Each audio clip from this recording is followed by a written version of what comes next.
peserta pemilu melakukan kampanye-kampanye yang tidak baik, sehingga mereka melakukan pelaporan. Mereka cuma bertanya, Pak, kira-kira kalau kami melapor, ada tidak penjaminan terkait dengan pribadi kami yang tidak terpublish?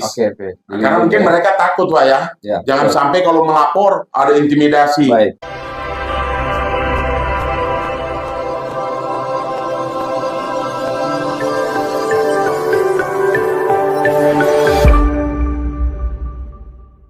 Baik, kita berjumpa lagi di podcast Presisi Bithumas Polda Sulteng. Bersama saya Roni Sandi. Dan pada pagi hari ini kita akan banyak berdiskusi terkait dengan tema kita hari ini adalah masa tenang tanpa politik uang. Karena kita ketahui bersama bahwa pemilu atau khususnya pemilihan legislatif dan presiden itu sudah diambang pintu lah begitu. Sebentar lagi kita akan melakukan pencoblosan. Nah, di studio sudah hadir dua narasumber saya, dan saya perkenalkan dulu. Di sebelah kanan saya ada Bapak Fadlan, Sarjana Hukum, Master Hukum, komisioner atau anggota Bawaslu, bidang apa ini Pak? Hukum dan pelanggaran. Supaya tidak salah, lebih bagus Bapak jelaskan itu. Dan kemudian ada Pak Ngadimin, SH, saya ulang, Komisaris Polisi Ngadimin, Sarjana Hukum, Kasubdit 1 di Reskrimum Polda Sulteng, yang juga koordinator Gakumdu Sulawesi Tengah.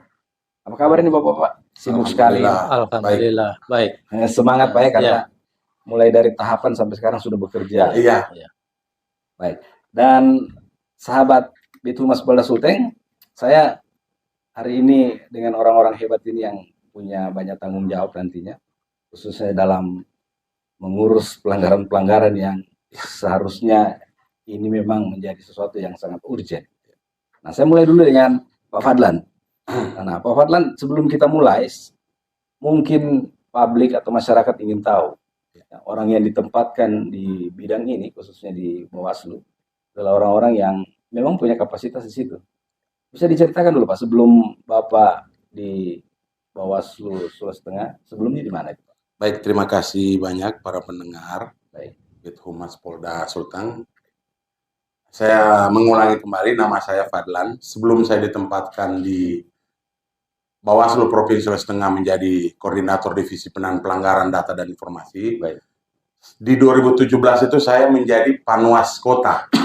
Di 2017, pada waktu itu 2017 ke 2018 peralihan, alhamdulillah saya mendapatkan amanah lagi menjadi anggota Bawaslu definitif.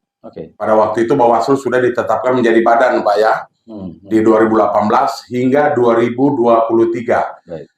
Di 2023 kemudian saya mencoba lagi untuk berikhtiar menjadi anggota Bawaslu Provinsi Sulawesi Tengah dengan mengikuti seleksi secara nasional. Pada waktu alhamdulillah saya diberikan kepercayaan kembali menjabat di Bawaslu Provinsi. Baru sekitar berjalan 6 bulan saya dilantik dan mendapatkan amanah menjadi Koordinator Divisi Penanganan Pelanggaran Bawaslu Provinsi Sulawesi Tengah. Begitu Bapak. Ya, itu gambarannya sahabat Bithumas, karena ternyata orang-orang yang ditempatkan di tempat-tempat yang memiliki kapasitas ini bukan orang yang orang bilang bukan ecek-ecek. Jadi ada prosedur yang dilewati dan memang mereka menguasai ini. Pak Ngadimin, selanjutnya mungkin bisa kita berbagi di sini untuk pengalamannya Pak, karena informasi saya dengar Bapak dari 2014 ngurusin ini Pak. Bisa kita berbagi, silakan. Terima kasih atas kesempatan ini.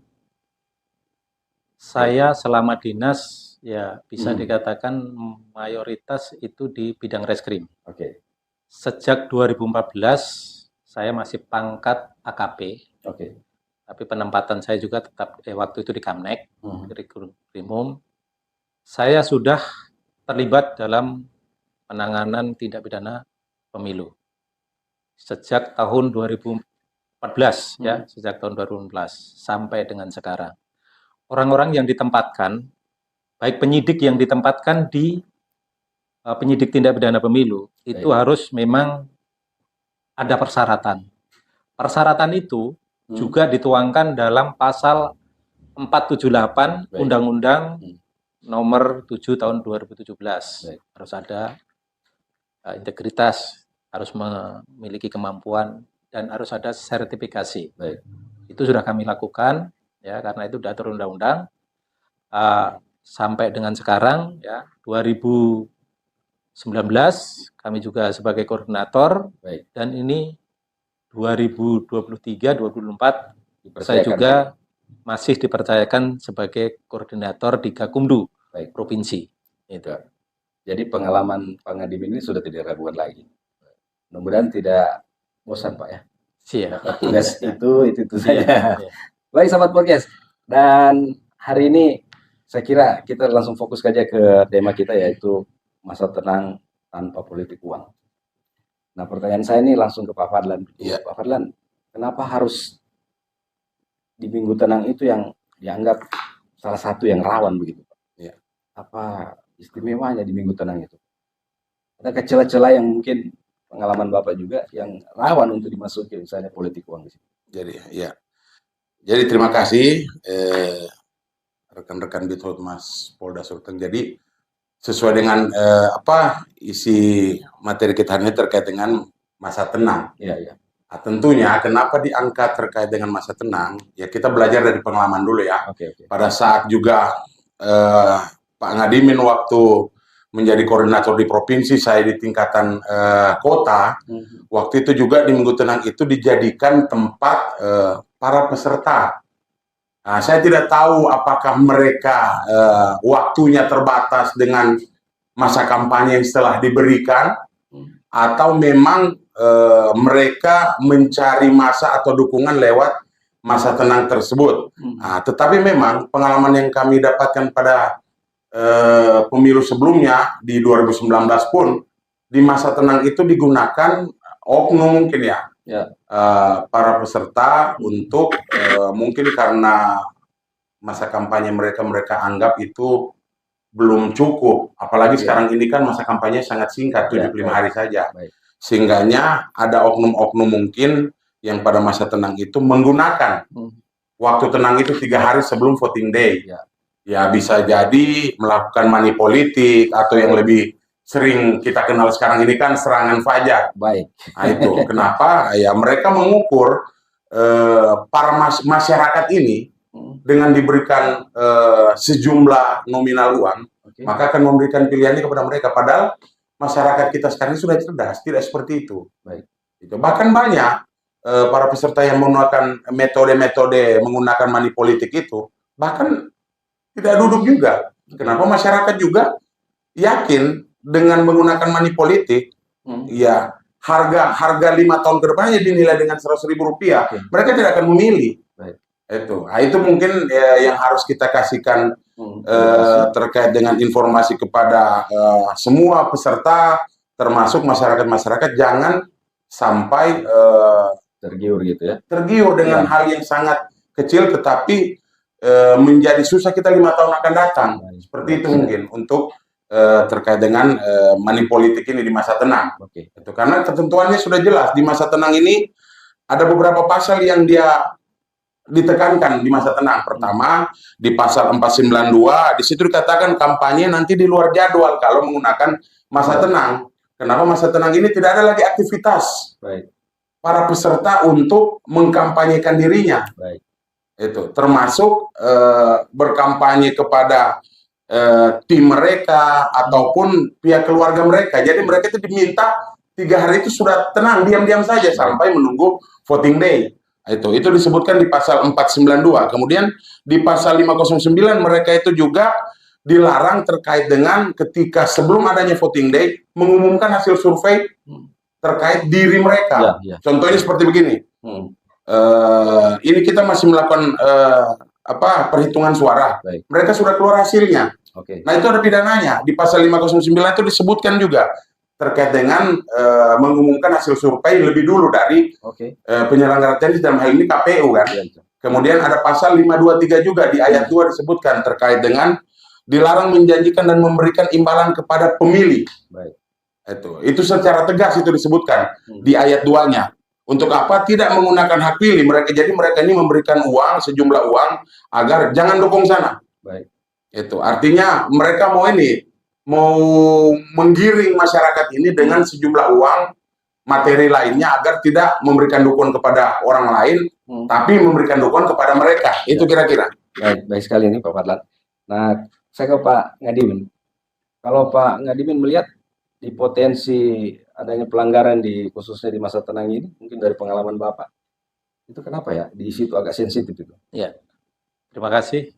Jadi potensi pelanggaran yang terjadi pada masa tenang itu adalah yang pertama karena para peserta peserta pemilu ini menginginkan kelompoknya itu untuk terpilih, sehingga dalam hal ini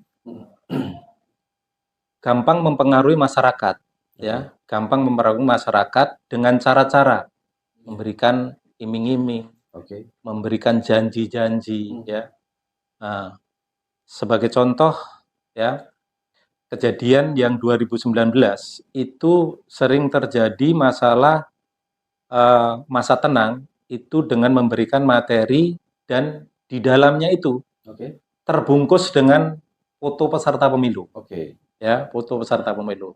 Dan ini akan terjadi lagi pada tahap masa tenang ini, Pak. Nah, perlu diwaspadai. Untuk mengantisipasi itu maka kita sarankan juga dari Bawaslu maupun di Gakumdu, kita sama-sama untuk patroli dan memberikan pengertian kepada kepada masyarakat-masyarakat, Karena apa? Masyarakat yang mudah dipengaruhi adalah masyarakat yang ekonomi menengah ke bawah. Itu paling mudah. Itu yang sering terjadi, Pak. Itu. Jadi ada uang, ada suara ini. Pemahaman ini yang sudah ramai. Jadi bukan cuma uang, Pak. Kadang-kadang dengan materi atau barang. Barang, barang yang paling banyak. Itu. Ya, saya tertarik dengan soal bentuk money politik. Ternyata bukan cuma duit, Pak. Tapi yang seperti Pak Ngadi menjelaskan tadi, barang itu berupa sembako yang kemudian di dalamnya dibungkus itu ada stiker, ada kartu nama dan ajakan memilih. Itu juga termasuk pelanggaran money politik, Pak. Ya, kalau dalam perspektif kami pengawas pemilu, kategori terkait dengan pembagian sembako, ini seperti yang banyak terjadi sekarang ini di masa kampanye. Jadi dalam konteks pembagian sembako ini, kalau di sembako di dalamnya dibagikan tanpa ada unsur terpenuhi yang dimaksudkan Pak Ngadimin tadi itu ada stiker, artinya itu masuk kategori pembagian materi lainnya, dan itu kategori money politik pembagian. Itu beda sahnya kalau ada terjadi kemarin seperti pembagian pasar murah. Nah, kegiatan pembagian pasar murah kemarin dalam konteks pembagian pasar murah itu yang penting ada yang namanya transaksi jual beli. Artinya kalau terjadi transaksi jual beli di situ tidak ada pemberian secara cuma-cuma. Mungkin begitu pemahamannya. Baik. Beda konteksnya kalau pemberian cuma-cuma, artinya saya beri you sejumlah ini. Tapi jangan lupa, secara tidak langsung kan seperti itu. Tetapi kalau ada konteks pemberian barang sembako yang di dalamnya itu nominalnya sesuai ketentuan itu dibatasi, tidak melewati batas normal. Dalam hal ini mungkin 100.000 pembatasannya. Nah, tetapi di dalamnya itu ada minyak goreng, yang sesuai lah, yang angka-angka normal lah. Nah, tetapi tidak dibarengi dengan bahan kampanye tadi, stiker, simbol-simbol lain. Ya, begitu. Jadi di dalamnya itu ada transaksi jual belinya. Jadi tidak cuma-cuma diberikan, nanti terkategori pemberian material lainnya. Sekarang ini berdasarkan surat edaran yang turun sekitar seminggu kemarin terkait dengan bahan pembagian sembako itu harus sesuai dengan standar harga minimum masing-masing daerah. Kita kasih contoh, Sulawesi Tengah mungkin atau Kota Palu mempunyai standar belanjanya 50.000. Ya, di ketentuan itu di regulasi surat edaran itu disebutkan kalau standar daerah contohnya Kota Palu 50.000, maka kita ambil setengahnya 50%-nya 25.000. Kita isi dalam bentuk kupon jual belinya 25.000 paket sembakonya. Jadi harus angka rasional. Nah, kemarin ada juga kasus kemarin yang bagi-bagi kupon terkait dengan pembagian sembako Rp5.000. Nah, kemarin itu ada pertanyaan, kenapa itu tidak, kenapa dia Rp5.000 terus itu tidak menjadi masalah? Kemarin itu memang regulasi itu belum turun. Ya, sehingganya Rp5.000 itu yang penting kan ada transaksi jual belinya. Nah, setelah keluarnya surat edaran nomor 2 kalau saya tidak salah itu yang kemarin seminggu kemarin turun, di situ disebutkan bahwa ketika melakukan membagikan sembako harus ada nilai transaksi, nilai jual beli sesuai dengan standar biaya daerah masing-masing. Ya kita ambil contoh untuk biaya standar daerah kita Kota Palu 50.000, ambil contohnya. Kemudian disebutkan di situ 50% ya berarti 25.000, mungkin seperti itu yang harus kita cantumkan aja. Dan kami juga jajaran Bawaslu sudah mengeluarkan imbauan kepada semua jajaran partai politik terkait dengan pembagian bahan sembako tersebut. Ya, gitu. Mungkin yang kejadian kemarin Bapak maksud itu belum keluar regulasi. Iya. Sekarang tidak boleh lagi. Iya. Jadi dia harus standar rasional. Harganya. Ya kalau macam standar kita 50.000 kita ambil setengahnya 50%, karena dibunyikan di situ 50% itu. Ya, namanya dia pasar murah, Pak. Iya. Harus setengahnya itu. Kalau lebih berarti bukan pasar murah. Ya, itu. Intinya kan tidak mungkin paket sembako kita jual dengan harga yang fantastis. 500.000 kan nggak masuk di akal itu. Baik. Nah, saya langsung ke persoalan lain ini, Pak. Karena ini proses sudah berjalan sejak dari penetapan DPT, kemudian pengawasan otomatis sudah berjalan. Nah, selama proses itu dan menjelang Minggu Tenang ini, dari catatan Bawaslu maupun Gakumdu, ada berapa catatan pelanggaran yang aduan begitu, yang diterima? Bisa sampai puluhan, ratusan? Dari saya, dari Bawaslu dulu ya. Baik, kalau terkait dengan mulai dari tahapan kemarin, mulai dari pemutaran sampai dengan sekarang kita menghadapi masa -5 menghadapi voting day, pelanggaran-pelanggaran tangan ini dalam bentuk laporan, kan ada laporan kan. Bawaslu kan pintu masuk ada laporan, ada temuan. Nah, laporan ini kalau untuk Bawaslu Sulteng karena kita skopnya Sulawesi Tengah, maka kita tuh mengambil simpul. Untuk di provinsi kita masih memantau di beberapa kabupaten ada menangani kasus. Dalam hal ini kasus ketidaknetralan ASN. Dalam hal ini kepala desa. Dan itu statusnya dalam pengawalan teman rekan-rekan Polri sudah naik status. Itu ada di daerah Tuna. Kemudian ada di daerah Parigi Motong juga. Status pembagian materi lainnya. Nah, itu yang dimana di dalamnya itu terdapat pembagian sembako, terdapat stiker. Cuman kan prosesnya itu panjang, Pak. Kita tidak langsung serta-merta bilang karena ada stiker terus dibilang itu langsung melanggar. Itu kan masih dugaan dulu. Ya, betul. Terkaitannya dengan proses dulu, penelusuran dulu, kemudian menyimpulkan dari 3 institusi ini, Bawaslu, Polisi, dan Jaksa. Apakah terpenuhi unsurnya untuk ditindaklanjuti? Seperti itu. Kemudian ada juga penanganan kasus di Kabupaten Banggai. Terkait itu masih seputaran ketidaknetralan ASN. Dalam hal ini tidak netralnya kepala desa, seperti itu. Jadi sudah ada beberapa laporan gitu. Iya. Nah, saya ke Pak Ngadimin. Pak Ngadimin, kalau misalnya ada aduan maupun pelaporan itu, apakah bisa langsung ke Gakumdu atau melalui Bawaslu dulu? Terima kasih. Mekanisme dalam penanganan tindak pidana pemilu atau pelanggaran pemilu itu diawali dari temuan, sebagaimana diatur dalam pasal 454 ya, 454 Undang-Undang Nomor 7. Itu mulai dari temuan laporan yang dilakukan atau temuan itu ditujukan atau diterima oleh Bawaslu. Itu waktunya, Pak, seperti yang disampaikan oleh Pak Fadlan tadi, itu tidak serta-merta itu ada kejadian langsung dilimpahkan ke penyidik. Ada mekanisme. Yang pertama, mekanisme pertama sebagaimana mulai diatur dalam pasal 454 itu Undang-Undang Pemilu 7/2017, itu ada 7 pertama. 7 pertama ini adalah waktu untuk laporan maupun temuan yang ditemukan atau laporan itu ke Bawaslu. Setelah itu dikaji. Di sini 7 hari ini sudah didampingi oleh tim Gakumdu, tapi belum masuk ranah Gakumdu. Ya. Setelah nanti ditemukan ini merupakan pelanggaran pidana atau bukan, maka kita masuk 7 hari kedua. 7 hari kedua ini, maka 7 hari pertama tadi diregister kalau ada itu pelanggaran pidana, maka 7 hari kedua itu baru masuk ranah Gakumdu. Gakumdu sudah 3 lembaga. Bawaslu, Polisi, dan Kejaksaan. Nah, Setelah nanti dikaji, kita klarifikasi, selalu didampingi Bawaslu, ini masih ranahnya Bawaslu ya, tapi sudah masuk di Sentra Gakumdu. Nah, kita mendampingi Bawaslu bersama-sama jaksa. Kemudian, kalau nanti ada kekurangan keterangan data, maka ada 7 hari lagi ketiga, Pak. Oke. Ini masih kewenangan Bawaslu ya. 7 hari ketiga. 7 hari ketiga ini untuk melengkapi data atau keterangan yang belum lengkap tadi. Setelah itu baru dilakukan pleno atau nama pembahasan lah, rapat pembahasan terakhir. Dan itu tidak boleh lewat waktu. Lewat waktu 1 menit pun atau 2 menit pun kalau itu melanggar, berarti cacat hukum, cacat formil. Kasus ini tidak akan bisa diteruskan. Setelah itu tanpa kajian ternyata ada dugaan tindak pidana, maka dilimpahkan atau diteruskan hasil rapat tadi, rekomendasikan ke penyidik. Waktu penyidik adalah 14 hari.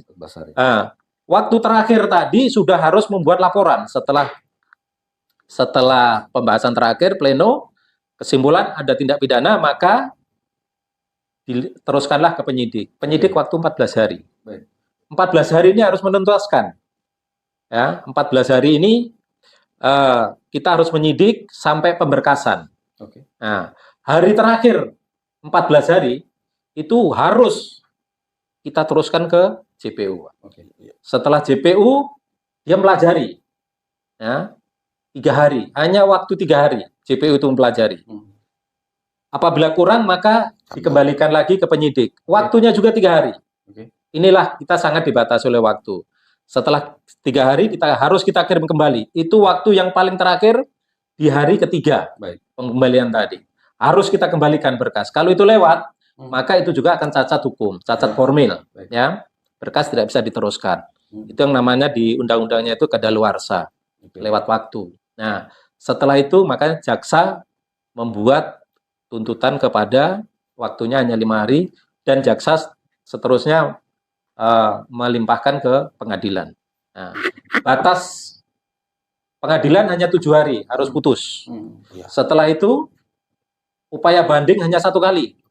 Khusus undang-undang tindak pidana pemilu ini hanya ke pengadilan tinggi. Seterusnya tidak ada. Jadi kalau sudah pengadilan tinggi sudah putusan yang mengikat. Itu yang pertama. Yang kedua, kita jelaskan tadi, seandainya sekarang kalau orang pinter, begitu dijadikan tersangka, lari tersangkanya. Kalau undang-undang pemilihan ya 10/2016 itu tidak ada kata in absentia. Kalau di Undang-Undang 7, ini kelebihan Undang-Undang 7 tahun 2017. Pasal 480 ya. Seandainya selesai diklarifikasi oleh Bawaslu tadi, begitu diteruskan hilang.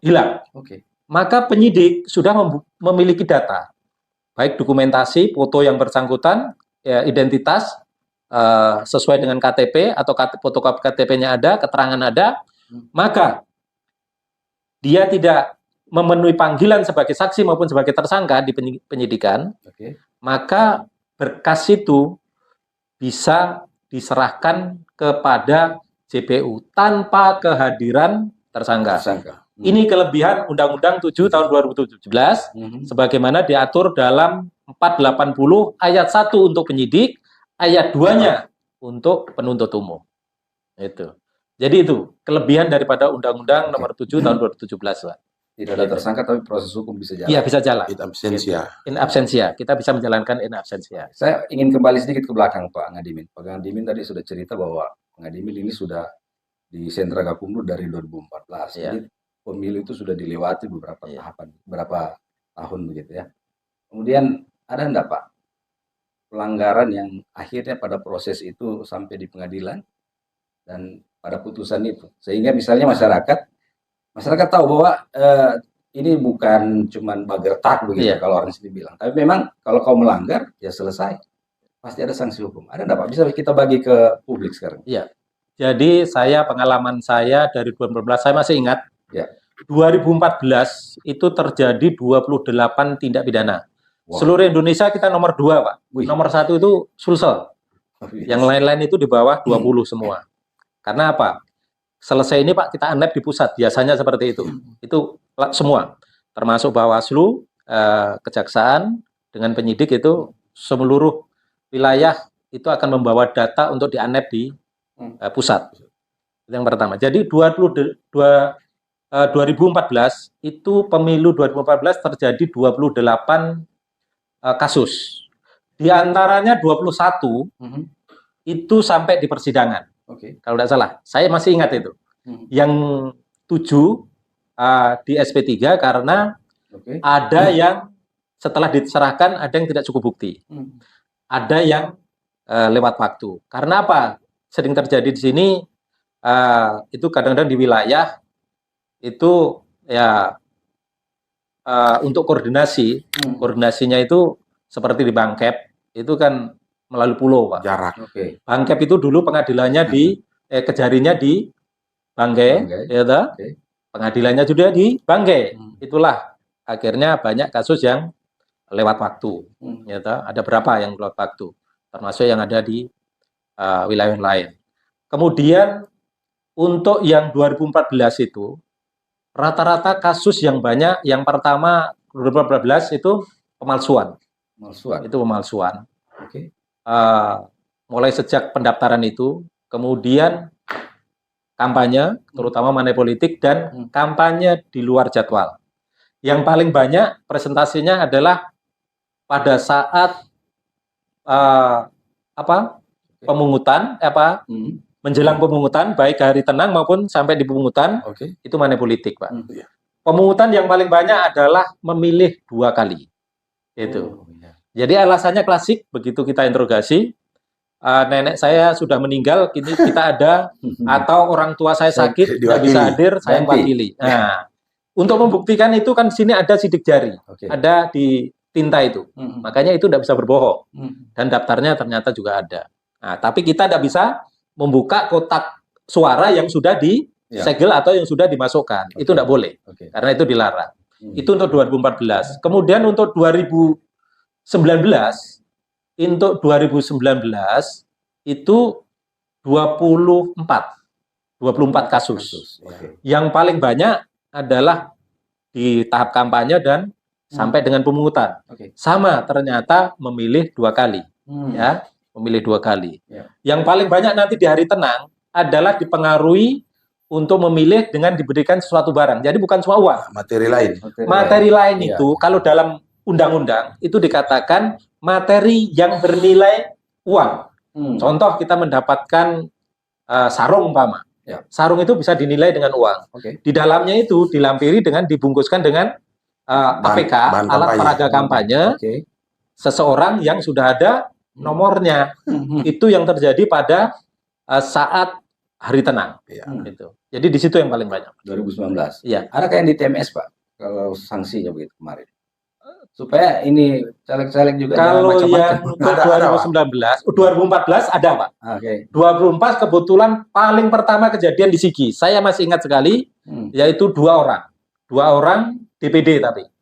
DPD itu langsung dibatalkan oleh ini karena terbukti dan diputus oleh pengadilan. Saya ingat pada saat itu.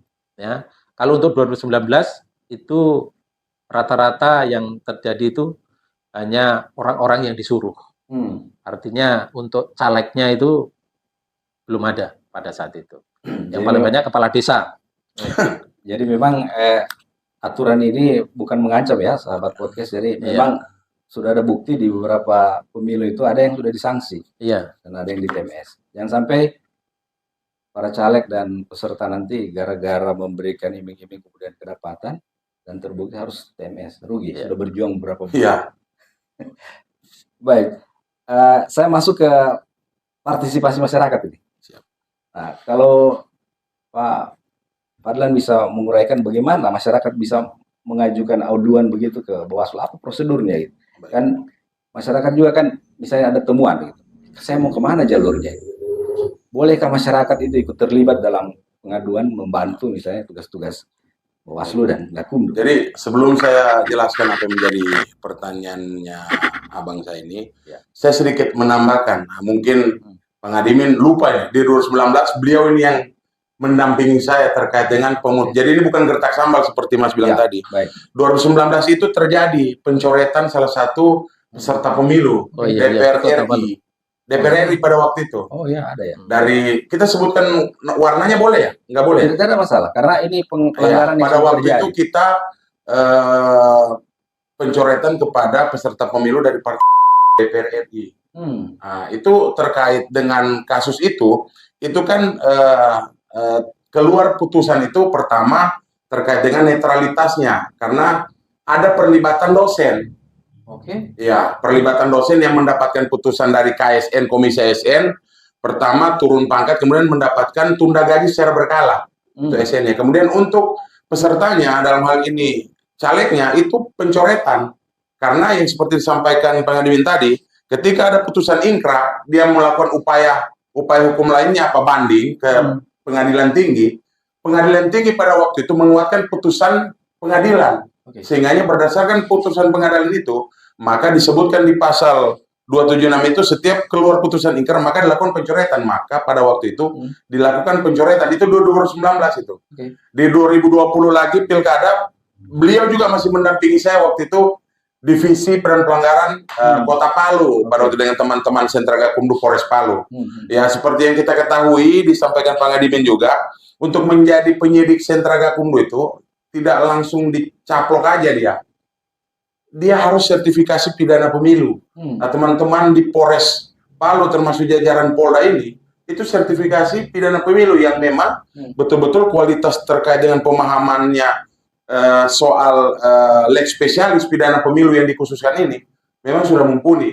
Kenapa teman-teman kepolisian lah mengantar bersama-sama pada waktu itu 2020 Bawaslu Kota Palu itu mendapatkan predikat terbaik se-Indonesia terkait dengan penanganan kasus-kasus pidana pemilu. Itu waktu itu kita tetap koordinasinya kepada koordinator Polda Pak Ngadimin waktu itu yang memantau 13 kabupaten kota pada waktu termasuk saya waktu itu beliau monitor dengan teman-teman Sentra Gakumdunya itu. Nah, terkait dengan pertanyaannya Mas Bro tadi partisipatif masyarakat, alhamdulillah bicara tentang partisipatif masyarakat soal pelaporan itu sangat antusias.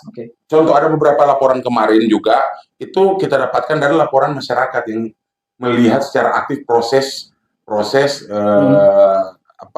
peserta pemilu melakukan kampanye-kampanye yang tidak baik. Sehingga mereka melakukan pelaporan. Mereka cuma bertanya, Pak, kira-kira kalau kami melapor, ada tidak penjaminan terkait dengan pribadi kami yang tidak terpublish? Karena mungkin mereka takut, Pak ya.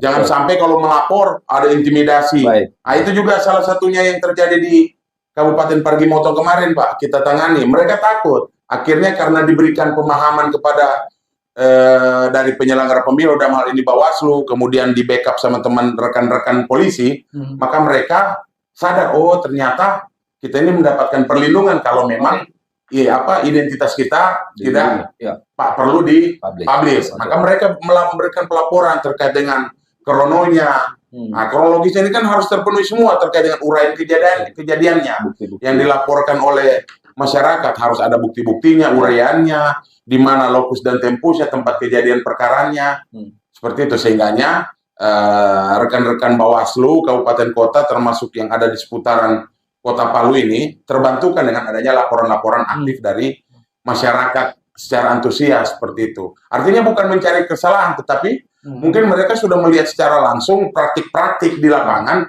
yang memang mereka anggap itu salah. Contoh, jangan lupa, kalau nanti dukung saya. Artinya kita sudah bisa tangkap ketika ada bisikan-bisikan seperti itu. Ya, masyarakat yang sadar akan terkait dengan money politik itu sangat berbahaya, mereka melakukan laporan itu. Tetapi kami memberikan advice bahwa tidak hanya serta melapor, kalian harus barengi dengan namanya bukti-bukti. Kenapa? Agar mempermudah kami melakukan penelusuran, kemudian dibarengi dengan bukti-bukti, kami bisa duduk bersama dengan rekan-rekan polisi dan jaksa terkait dengan melakukan pembahasan. Itu adanya dengan laporan seperti itu. Begitu kira-kira. Bang Edimin, ada bisa laporan online offline kalau untuk Sentra Gakumdu kalau ada pelanggaran? Adakah juga difasilitasi untuk masyarakat bisa melapor via online atau harus datang langsung? Kalau ada masyarakat yang Kalau ingin laporan harus ke Bawaslu. Oh, ke Bawaslu. Ke Bawaslu. Jadi semua laporan yang berkaitan dengan tindak pidana pemilu itu seluruhnya ke Bawaslu. Ya. Jadi bukan ke penyidik. Oke. Itu. Biar masyarakat paham gitu, ada jalurnya kan? Ya. Semua. Jadi yang disampaikan Pak Ngadi ini saya sedikit tambahkan, kita diskusikan tadi. Ya. Jadi memang betul yang disampaikan Pak Ngadi itu harus lapor langsung ke Bawaslu karena kita akan membuat laporan data-data pelapornya terkait itu. Di Bawaslu ini juga mengeluarkan pikiran-pikiran brilian yang baru Bawaslu RI. Ketika pelapor itu tidak ada tempat, mereka bisa melaporkannya juga melalui lewat aplikasi Sigap Lapor namanya. Karena itu sudah masuk dalam bentukan regulasi Undang-Undang 7 yang baru diterbitkan kemarin. Jadi di samping kita secara manual juga, maka teman-teman itu memasukkan lewat pelaporannya lewat Sigap Lapor. Jadi semua warga Indonesia bisa mengetahui, tinggal klik saja pelanggaran apa yang ada di Sulawesi Tengah, ada di Kabupaten Bangke, balut lewat Sigap Lapor tersebut. Kenapa? Kami juga jajaran Polda Sulteng dalam hal ini koordinir oleh Pak Ngadimin, kemudian di bawah provinsi saya, kami pada saat tahapan kampanye yang sudah tinggal min 5 lagi ini, kami itu melakukan supervisi kepada jajaran kami terkait dengan penanganan laporan pelanggaran ataupun temuan secara aktif oleh penyelenggara.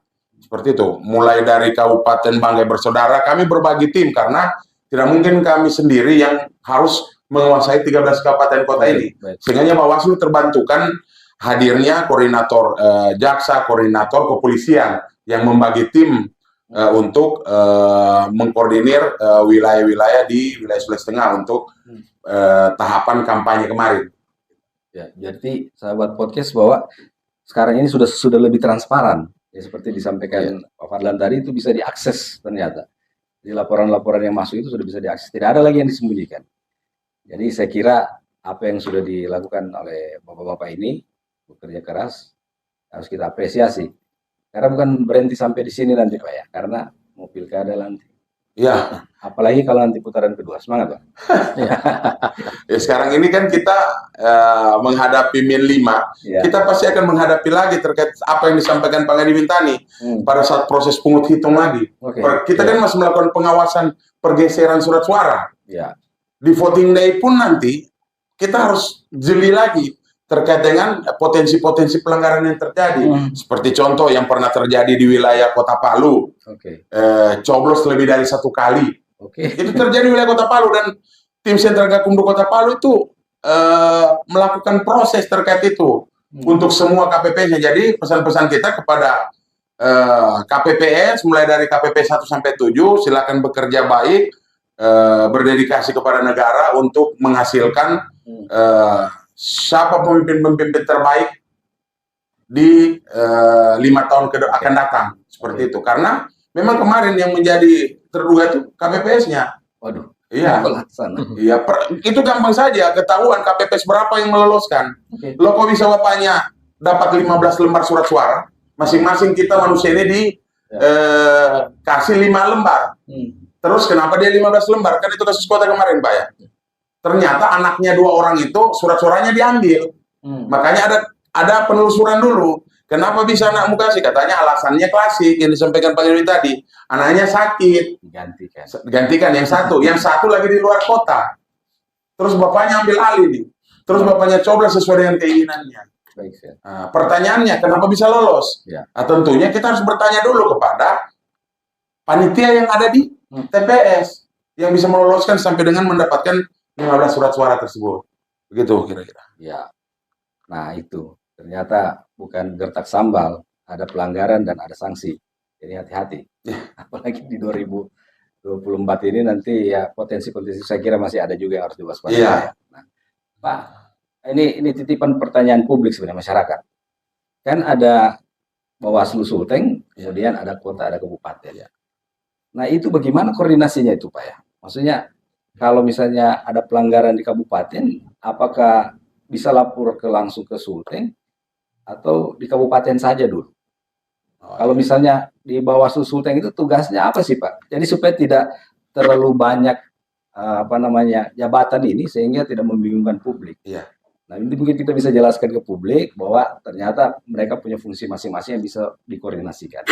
Sebenarnya pada prinsipnya lembaga Bawaslu ini kan lembaga hierarki. Di sini kan ada RI, provinsi, kabupaten kota sampai ke tingkatan ad hoc paling bawah yang sifatnya sementara, yang menangani proses kayak tahapan pileg pilpres sekarang ini yang sifatnya sementara, yang mereka dikategorikan ad hoc.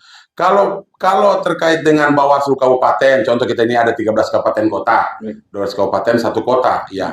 Mereka ini menangani terkait dengan kasus-kasus yang ada di wilayahnya masing-masing. Contoh seperti di Kabupaten Bangkek, mereka terdapat 166 desa, 12 kecamatan. Tentunya di sana Bawaslu-nya harus mengkoordinir atau harus menguasai terkait dengan kasus-kasus di wilayah hukumnya.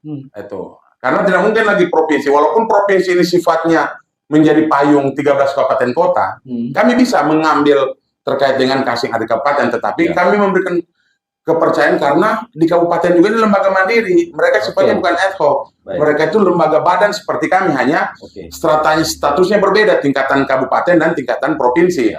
Tetapi kabupaten kota sesulawesinya wajib melaporkan atau mempertanggungjawabkan setiap pergerakan kasus-kasus atau penanganan kasus di daerah secara berjenjang atau melaporkan secara periodik. Karena itu perintah undang-undang itu.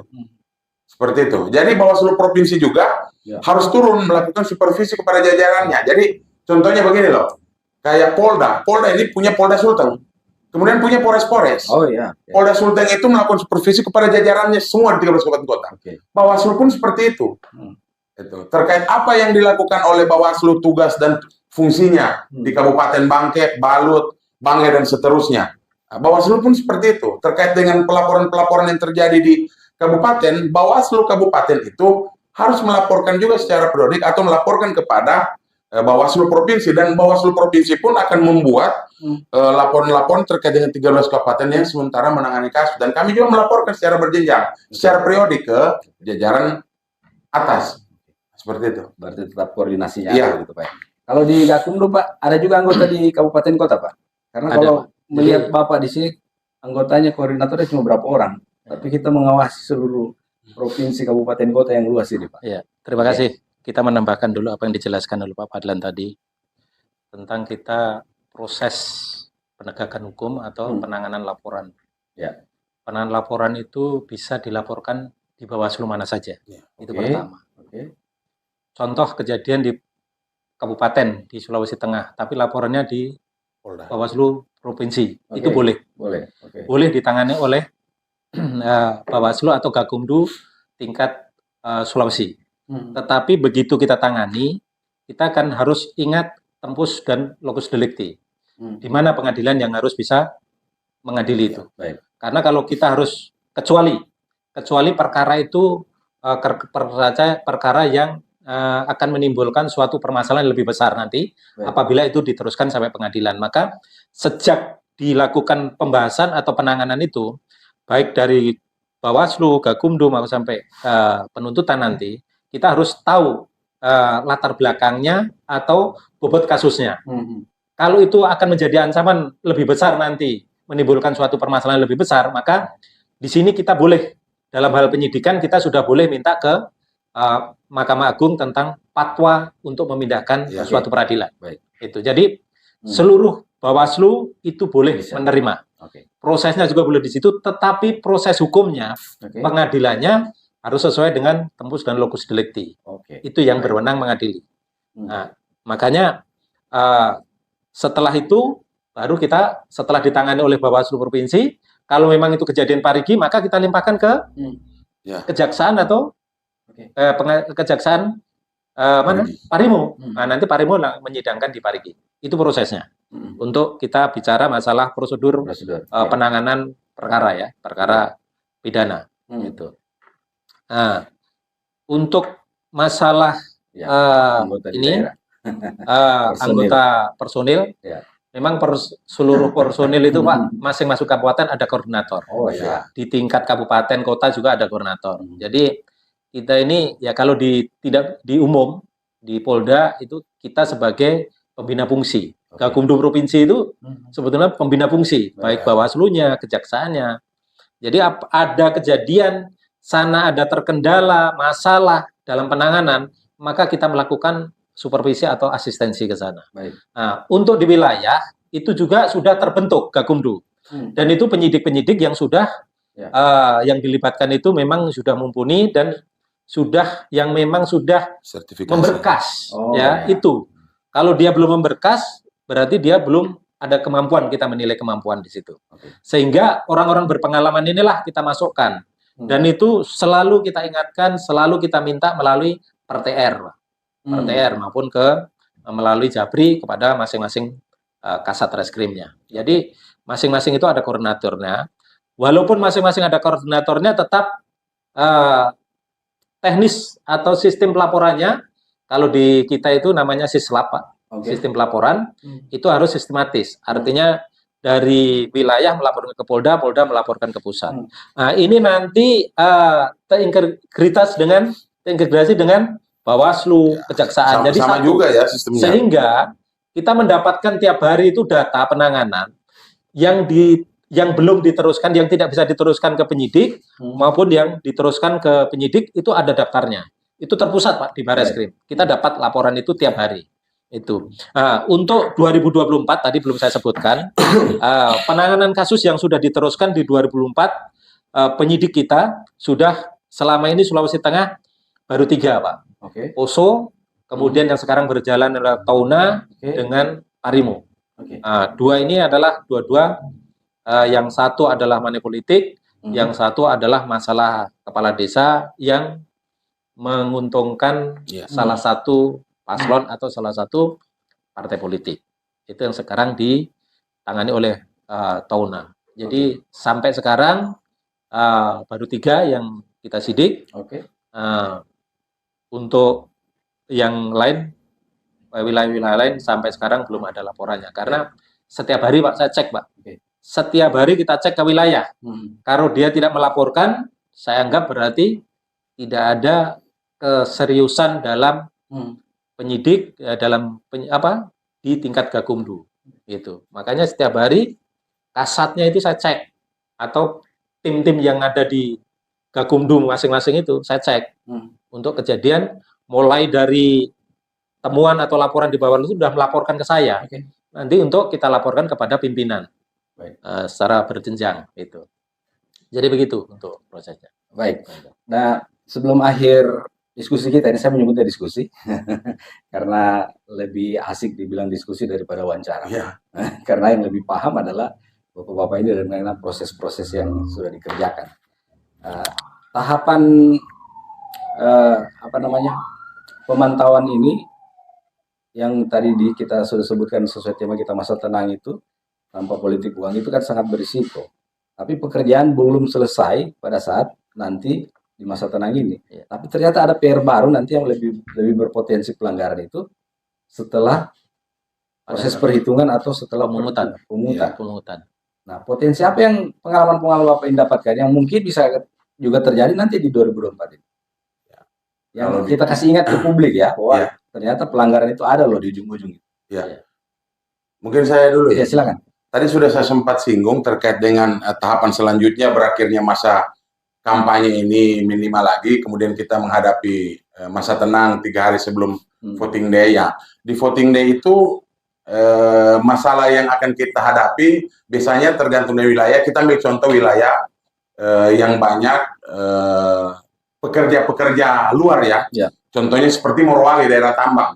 Di situ yang kita khawatirkan terjadi potensi terkait dengan tidak diberikan kesempatan kepada para pekerja dalam memberikan hak pilihnya nanti di 14 Februari.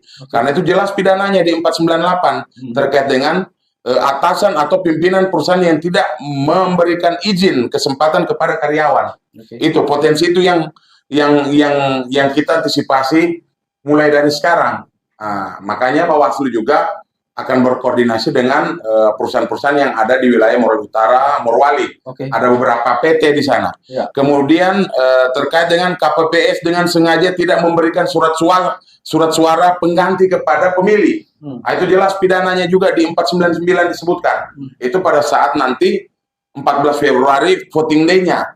Kemudian dengan sengaja menggagalkan pemungutan suara pada hari voting day. Nah, itu hal-hal yang memang pasti akan terjadi karena di pileg sebelumnya 2019 terkait dengan sengaja akan menggagalkan perhitungan suara itu pernah terjadi di TPS Kota Palu di wilayah Birobulu Selatan. Kebetulan pada waktu itu saya dengan Ketua Bawaslu Kota Palu pada waktu itu masih dijabat oleh Pak Ivan. Kami sama-sama melakukan supervisi pada saat melakukan voting day di wilayah Birobulu Selatan, dan di situ ada oknum yang ingin menggagalkan terkait dengan proses perhitungan karena memang kesigapan Polri pada waktu itu di backup oleh rekan-rekan TNI itu langsung mengamankan terkait dengan aksi yang dilakukan oleh oknum warga tersebut. Nah, kemudian yang harus kita cegah lebih awal terkait dengan tidak diberikan hak kepada karyawan-karyawan nanti di perusahaan-perusahaan. Contoh, ada IMIP, ada PT ANA yang terjadi PSU kemarin, Pak. Itu kita antisipasi. Nah, makanya Bawaslu dalam hal ini jajaran pimpinan Bawaslu melakukan komunikasi kepada pimpinan perusahaan yang ada di Morowali sana agar supaya pada saat nanti voting day mereka diberikan kesempatan untuk memberikan hak pilihnya. Apakah mereka dibuatkan TPS khusus terkait dengan penyaluran hak pilih mereka. Kemudian tinggal diatur teknisnya. Teknisnya seperti apa? Kalau memang perusahaan IMIP itu tidak bisa ada kekosongan pekerja, maka kita buatkan shift. Apakah shift pertama sekian orang, kemudian yang orang pertama ini dia melakukan pekerjaan dulu. Pada saat waktunya memilih dia gantian lagi. Yang penting tersalurkan hak-hak mereka sebagai warga negara Indonesia yang ada di Morowali untuk memberikan hak pilihnya. Nah, itu yang harus kita antisipasi lebih awal, Pak. Pak Adimin, mungkin ada potensi-potensi yang setelah nanti Minggu Tenang dan proses pemilihan dan penghitungan yang Bapak punya pengalaman? Kalau potensi pelanggaran tindak pidana pemilu pada saat hari tenang itu yaitu masalah money politik. Yang pertama adalah orang yang peserta pemilu, baik caleg atau simpatisannya, itu mempengaruhi kepada pemilih dengan cara-cara ada yang untuk mencoblos partai tertentu, caleg tertentu, Nah, itu yang akan terjadi. Itu yang terjadi. Nah, yang sering terjadi di sini adalah memberikan materi atau barang. Itu di dalamnya dilampirkan adalah CCP. Masalah APK atau alat peraga kampanye yang sudah ada nomornya atau foto yang sudah ada nomornya. itu yang sering akan terjadi. Terus kemudian karena di undang-undang sanksi untuk money politik dalam masa tenang ini itu hanya diatur dalam 523 ayat 2, ketentuannya di 278 ayat 1, yaitu supaya dia bisa mempengaruhi supaya tidak memilih, yang kedua memilih paslon, kemudian memilih caleg tertentu atau memilih partai politik tertentu. Nah, di situ. Jadi untuk sanksi di masa tenang ini hanya diatur di dalam pasal 523, ketentuannya di 278 ayat 1. Itu. Nah, ini yang lebih rawan adalah pada saat pemungutan. Pada saat pemungutan itu apa yang kita sampaikan tadi, ada yang memilih 2 kali, kemudian ada juga yang masih adanya money politik. Diatur dalam 523 ayat 3-nya, ayat 3-nya. Itu orang yang mau mencoblos, teknisnya adalah dia mungkin orang itu mau berangkat, disinggahi, dengan memberikan suatu. Itu pada saat pemilu 2019 itu ada 2, ada 2. Dan alhamdulillah diputus. Yang setelah pemungutan itu kan ada penghitungan awal, yaitu PPS-nya, itu ada yang merubah. Nah, itu juga sering terjadi, merubah berita acara. Nah, itu baik di pemilu maupun di pemilihan kemarin ada, di pemilihan ada. Alhamdulillah itu juga diputus oleh pengadilan. Itu. Nah, untuk memberikan efek jera kepada masyarakat ini harus saran kami dari Bawaslu harus banyak sosialisasi, memberitahukan baik melalui medsos maupun secara langsung ya kepada masyarakat, mumpung masih ada waktu sebelum pemungutan suara.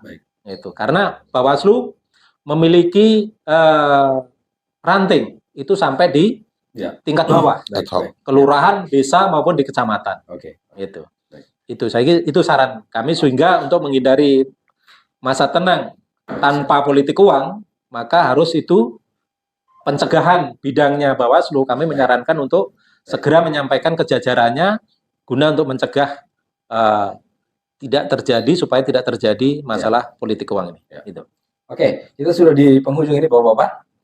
Mungkin di penghujung ini mulai dari Pak Fadlan dulu. Apa yang mau disampaikan ke publik kita ini Pak, khususnya dalam rangka menjelang Minggu Tenang maupun pencoblosan sesuai dengan tugas Bapak. Silakan. Baik, terima kasih para pendengar sekalian, Bithumas Polda Sulteng. Saya hanya bisa memberikan titipan pesan kepada semua masyarakat Sulawesi Tengah, khususnya Kota Palu, agar yang pertama jangan golput. Ayo kita bersama-sama ramaikan TPS di 14 Februari. Kedua, hindari money politik, cepat laporkan kepada Bawaslu, jajaran Bawaslu mulai dari tingkat kelurahan, kecamatan, sampai di tingkatan kabupaten kota. Kemudian yang ketiga, untuk semua penyelenggara pemilu, saya berharap mulai dari 13 kabupaten kota agar tetap menjaga independensi serta menjaga integritas dan marwah lembaga. Bersama rakyat, awasi pemilu, bersama Bawaslu, tegakkan keadilan pemilu. Luar biasa. Silakan Pak Ngadimin punya giliran ini. Saya singkat aja. Untuk menciptakan demokrasi yang integritas, ya, mari kita jaga bersama tanpa adanya politik uang dalam pelaksanaan pemilu yang luber dan jurdil, sehingga pilihan dari masyarakat dapat menciptakan pemimpin-pemimpin yang integritas dan berkeadilan. Terima kasih. Baik, demikian diskusi kita pada saat ini. Terima kasih Bapak-bapak, Pak Fadlan, Sarjana Hukum, Master Hukum, atas waktunya menghadiri undangan kami di podcast Presisi Bithumas Polda Sulteng, juga Pak Ngadimin dari Koordinator Gakumdu Sulawesi Tengah. Boleh? Silakan. Baik, sahabat podcast, kita akan berjumpa lagi dengan narasumber lain tetap di podcast Presisi Bithumas Polda Sulteng. Saya Roni Sandi pamit. Terima kasih atas kebersamaan Anda, mewakili kru yang bertugas mengucapkan terima kasih. Assalamualaikum warahmatullahi wabarakatuh. Salam presisi. Sampai berjumpa lagi.